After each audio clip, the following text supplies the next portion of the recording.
Have you ever noticed that most of your work gets done at the last minute, right before a deadline? Often the final push of effort in those last few days can surpass the progress made in the preceding weeks. This imbalance between effort and reward is actually common in many different areas. For example, business profits. Many businesses find that 20% of their product range generates 80% of their profits. Traffic accidents. Similarly, 20% of drivers cause 80% of accidents, with most drivers being careful, but a small group causing the majority of incidents. This phenomenon is known as the 80-20 principle.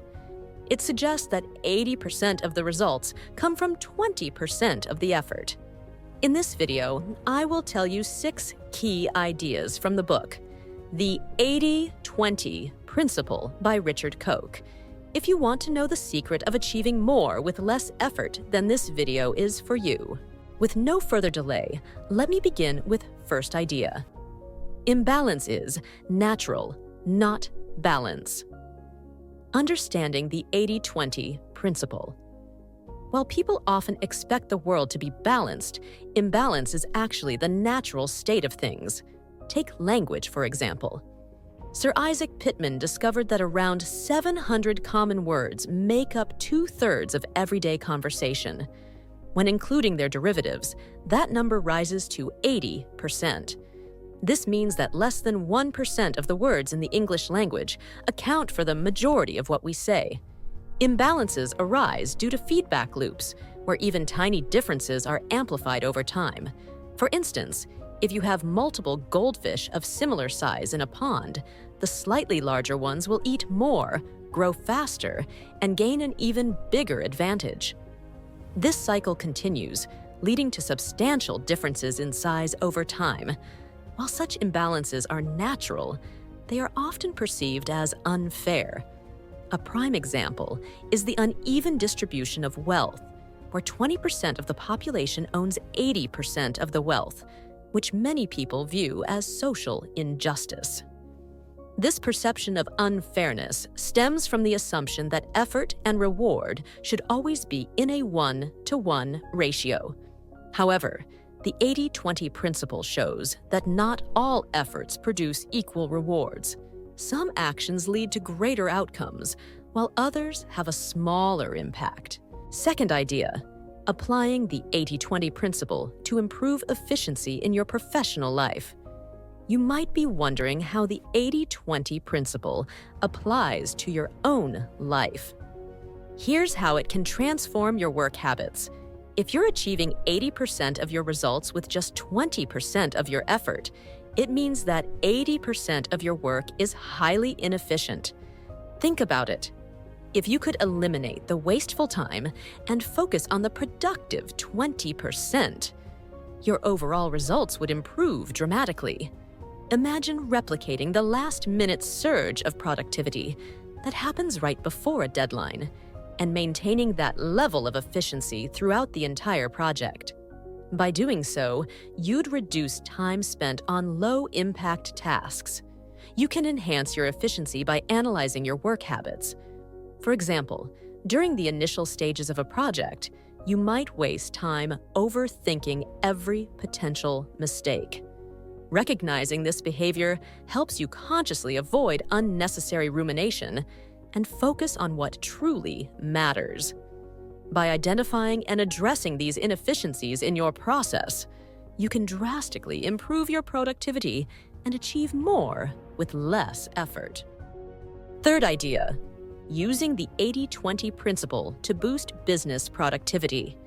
You now know how to apply the 80-20 principle to your personal productivity, but how can it work for your business?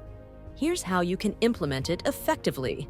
One of the best ways to apply the 80-20 principle is by analyzing your product range to identify which products generate the most profit. By ranking your products based on sales and profit, you'll likely find that while a small percentage, around 20% of your products make up most of the sales, they contribute to the majority of your profits. For example, In a study of an electronics company, it was found that the top 3 products represented only 19.9% of total sales, but accounted for 52.6% of the profits.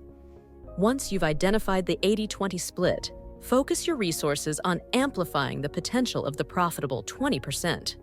Prioritize these top-selling products and invest in strategies to increase their sales. In the case of the electronics company, management was advised to focus solely on doubling the sales of the top 3 products, while putting less emphasis on other items in the range. By identifying and concentrating on the products that generate the most profit, you can significantly increase business performance and optimize resources. Fourth idea, applying 80-20 thinking to daily life. While the 80-20 principle in business is based on analyzing data to determine which 20% of inputs generate 80% of the results. In everyday life, such detailed analysis is often impractical. Instead, 80-20 thinking becomes useful. Traditional linear thinking assumes all inputs are equally important. For example, we're taught that all our friendships hold the same value. However, 80-20 thinking acknowledges that not all relationships are equal. Some friends bring more value and meaning to our lives than others. In this case, 20% of your friendships could provide 80% of the joy and value you experience. The key difference is that 80-20 analysis involves collecting data to determine which relationships are most valuable, while 80-20 thinking requires you to simply estimate and reflect on the most important relationships. You can't always quantify relationships in numbers, but you can ask questions like, who are the most important people in my life? And how much quality time do I spend with them? Rather than focusing on the number of relationships, 80-20 thinking suggests prioritizing the quality of those relationships. Spend more time deepening the most valuable 20% of your connections, ensuring that they are meaningful and fulfilling. This principle can be applied to various aspects of life, helping you focus on what truly matters without needing hard data. Fifth idea, 80-20 time management, a more efficient approach. Many are familiar with the concept of time management, a strategy that aims to boost productivity by helping you achieve more within the time you have. While this method is effective, increasing productivity by 15 to 25%, there is an even more efficient way to manage time. Traditional time management focuses on fitting more tasks into your schedule, typically by categorizing them by priority. However, many people struggle with determining which tasks are truly important.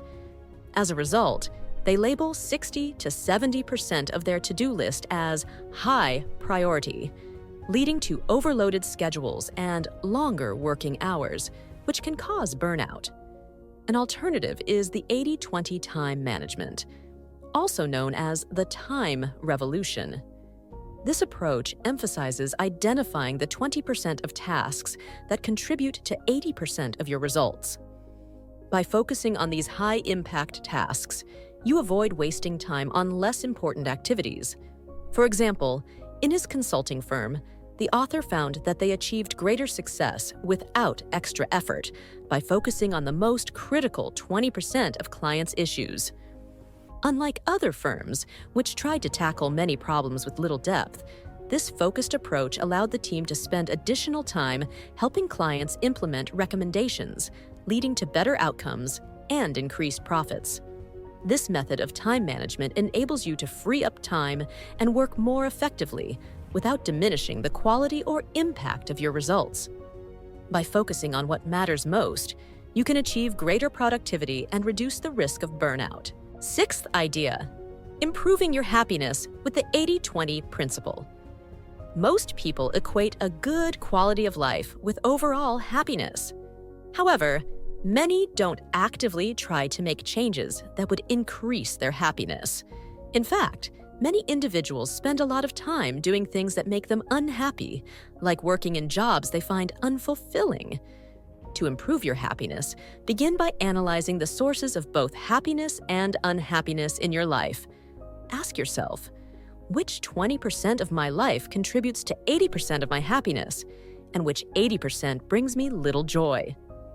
Once you identify the activities or situations that contribute negatively, it's time to reduce your time spent on them. For example, if your job makes you unhappy, consider ways to improve it. You could explore other job opportunities, redefine your current role, or reduce your working hours. The key is to avoid staying in an unhappy situation without attempting to make a change. By cutting down on the negative aspects of your life, you'll free up more time and energy for the things that bring you happiness.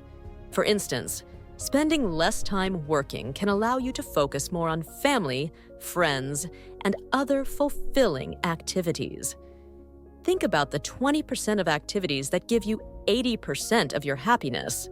By prioritizing these and dedicating more time to them, you'll enhance your overall quality of life and well-being. That was it for this video. Thank you for watching. If you enjoyed it, please leave your like and subscribe to my channel.